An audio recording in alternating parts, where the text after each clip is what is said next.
2017 সালে দলবদলের বিশ্ব রেকর্ড গড়ে বার্সেলোনা ছেড়ে পিএসজিতে যোগ দেন নেইমার।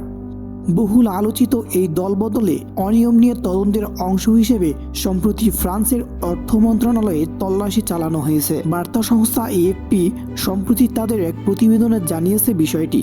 নেইমারের দলবদলে কর দেওয়ার ক্ষেত্রে পিএসজির সুবিধাভোগের অভিযোগ এসেছে, আর এই অভিযোগের প্রেক্ষিতে সম্প্রতি দেশটির অর্থ মন্ত্রণালয়ে তল্লাশি চালানো হয়েছে। দুর্নীতি দমন ইউনিটকে সঙ্গে নিয়ে গত সোমবার এই তল্লাশি চালিয়েছে ফ্রান্সের পুলিশ। রয়টার্সের দেওয়া তথ্য মতে ফ্রান্সের অর্থ মন্ত্রণালয়ের কর প্রশাসন বিভাগে এই তল্লাশি করা হয়। বার্তা সংস্থাটি আরও জানায়, এই তল্লাশি অনেক বড় একটি তদন্তের অংশ।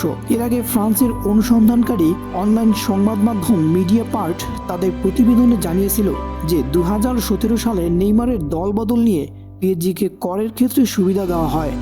রয়টার্স এই বিষয়ে ফ্রান্সের অর্থ মন্ত্রণালয় ও পিএসজিতে যোগাযোগ করলেও কোনো মন্তব্য পাওয়া যায়নি। 22 কোটি 20 লাখ ইউরোয় 2017 সালে বার্সেলোনা ছেড়ে পিএসজিতে যোগ দেন নেইমার। ক্লাবটিতে 6 মৌসুম কাটানোর পর গত বছরের আগস্টে সৌদি আরবের ক্লাব আল হিলালে যোগ দেন নেইমার। নতুন ক্লাবে যোগ দিলেও বর্তমানে মাঠের বাইরে আছেন ব্রাজিলিয়ান এই তারকা। গত বছরের অক্টোবরে উরুগুয়ের বিপক্ষে বিশ্বকাপ বাছাইয়ের ম্যাচে চোট পেয়ে মাঠ ছাড়েন তারকা ফুটবলার। সেই চোটের কারণে এখনও মাঠের বাইরে রয়েছেন তারকা ফুটবলার।